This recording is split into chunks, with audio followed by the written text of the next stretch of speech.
Bienvenue sur Horror News. Salut à vous fans d'horreur, ici Marc pour Horror News, l'émission qui vous déterre les infos du monde de l'horreur. Et cette semaine on démarre avec une bande-annonce pour le film 28 ans plus tard, réalisé par Danny Boyle.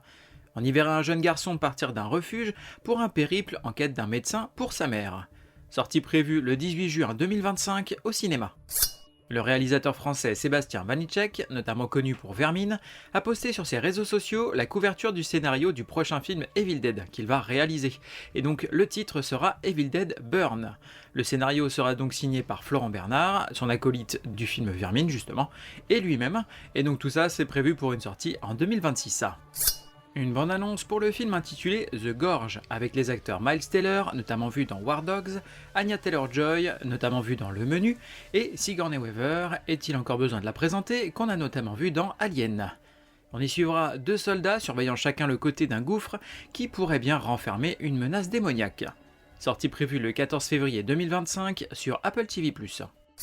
Après Dracula, l'étrange créature du lac noir et Frankenstein, c'est maintenant au tour de La Momie d'avoir droit à sa mini-série en comics par Skybound. Donc la sortie du numéro 1 est prévue en mars 2025 aux US, et ça devrait donc sortir en France un peu plus tard chez Urban Comics normalement. Une bande-annonce pour la saison 3 de la série Yellow Jackets qui voit l'ajout de l'actrice Hilary Swank au casting.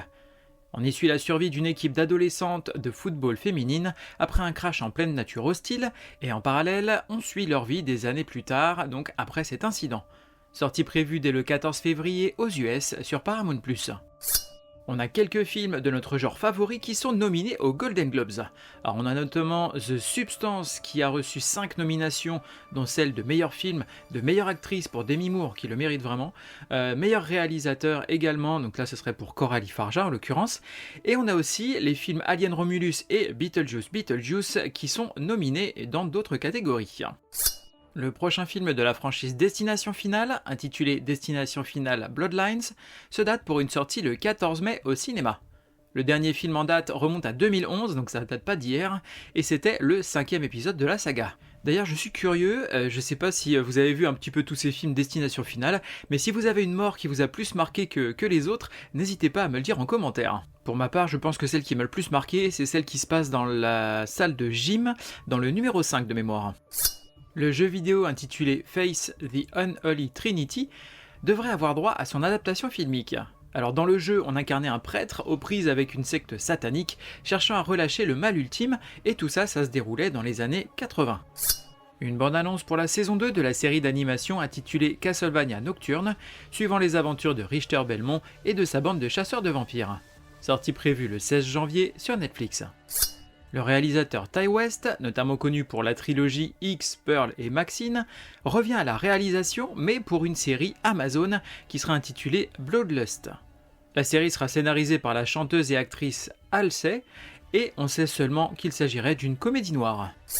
L'œuvre de Stephen King intitulée Salle d'autopsie 4 devrait avoir droit à une adaptation filmique. On y suit un homme qui, après un accident grave, se réveille pour se retrouver coincé dans une salle d'autopsie. Il va alors confronter sa propre mortalité et faire face à la peur, à la survie et à l'inconnu. On a un premier teaser qui nous dévoile un nouveau film, Le Retour des Morts Vivants. L'histoire se déroulerait en 85, 18 mois après les événements du tout premier film, et on suivrait les habitants d'une petite ville tenter de survivre face à des zombies donc, mais aussi face à la rigueur de l'hiver. Sortie prévue pour Noël 2025. Le réalisateur Luca Guadagnino, notamment connu pour Bones and All, que je vous recommande, prépare sa réinterprétation du roman American Psycho et a trouvé son Patrick Bateman en la personne de l'acteur Austin Butler, qu'on a notamment vu dans Elvis. Le réalisateur Mike Flanagan, notamment connu pour The Haunting of Hill House, enfilerait sa casquette de scénariste pour un film mélange de thriller, d'horreur et de drame, centré sur un méchant monstrueux de l'univers de Batman, j'ai nommé Gueule d'Argile. Sortie prévue le 11 septembre 2026. La gamme Funko Pop annonce l'ajout de 4 nouvelles figurines issues du film Mars Attacks de Tim Burton de 96. Une bande-annonce pour le film d'exorcisme gore argentin intitulé Deus Irae. On y suivra un prêtre partagé entre deux activités, assister les familles prétendant avoir vu un miracle et, avec l'aide de 2 autres prêtres excommuniés, chasser les personnes possédées et les exorciser à l'aide de la Bible, du feu et de son fusil. Le film est dispo sur la plateforme américaine Screambox. Marvel Comics vient d'annoncer un crossover titanesque intitulé Godzilla vs Marvel. On y verra donc Godzilla affronter les vilains et les héros de cet univers à travers plusieurs mini-séries. La première ce sera donc Godzilla vs Fantastic Four, donc les 4 fantastiques, et ça devrait sortir en mars 2025 en VO. Un nouvel ajout au casting de Scream 7 avec l'annonce de l'actrice McKenna Grace, qu'on a notamment vue dans SOS Fantôme l'héritage, qui rejoint le projet. Sortie prévue le 27 février 2026 au cinéma US. Une bande-annonce pour le prochain jeu de la saga The Witcher, qui sera donc le 4e opus, et sera centré sur le personnage de Ciri, avec pour objectif de lancer une nouvelle trilogie. Aucune info pour le moment quant à une date de sortie ou les plateformes permettant d'y jouer. On a une bande-annonce pour le jeu vidéo FPS intitulé Turok Origins. On y jouera un légendaire chasseur Turok, affrontant des dinosaures et des aliens afin de sauver l'humanité. Sortie prévue sur PS5, Xbox Series et PC. Une bande-annonce de gameplay pour le jeu vidéo FPS intitulé Killing Floor 3. On y jouera en 2091 un agent de la Résistance tentant de sauver l'humanité en affrontant l'armée monstrueuse d'une méga corporation. Sortie prévue en mars 2025 sur PC, PlayStation 5 et Xbox Series. L'actrice Jennifer Love Hewitt vient de signer pour rejoindre enfin le nouveau film Souviens-toi l'été dernier aux côtés de Freddie Prinze Jr. Sortie prévue le 16 juillet 2025 au cinéma. Le créateur de la célèbre émission de chasse aux fantômes Ghost Adventures, donc Zach Bagans, vient de créer sa maison de production de films d'horreur intitulée Scarehouse Films. Son ambition pour 2025, c'est déjà de produire 3 films indépendants pour démarrer. Où avez-vous caché ce bébé ? Mais quel morceau? Côté VOD, DVD et Blu-ray, on va avoir The Little Mermaid, donc littéralement la petite sirène. Ça sort en VOD et donc c'est une adaptation du célèbre roman légèrement plus horrifique et ça sort le 17 décembre. Ensuite on a Alien Romulus qui sort en DVD et Blu-ray, donc ça c'est le dernier né de la franchise qui est réalisé par Fede Alvarez et ça sort le 18 décembre chez ESC. De là on aura The Naughty List of Mr. Scrooge, ça c'est du VOD et donc ce sera un slasher avec un tueur déguisé en Mr. Scrooge. La sortie est prévue le 20 décembre. Côté streaming, on va avoir The Dead Don't Die, et donc ça sort sur Netflix. C'est un film de zombies plutôt comique, avec un gros casting, et donc c'est mené par Bill Murray et Adam Driver. Tout ça sort le 16 décembre sur Netflix.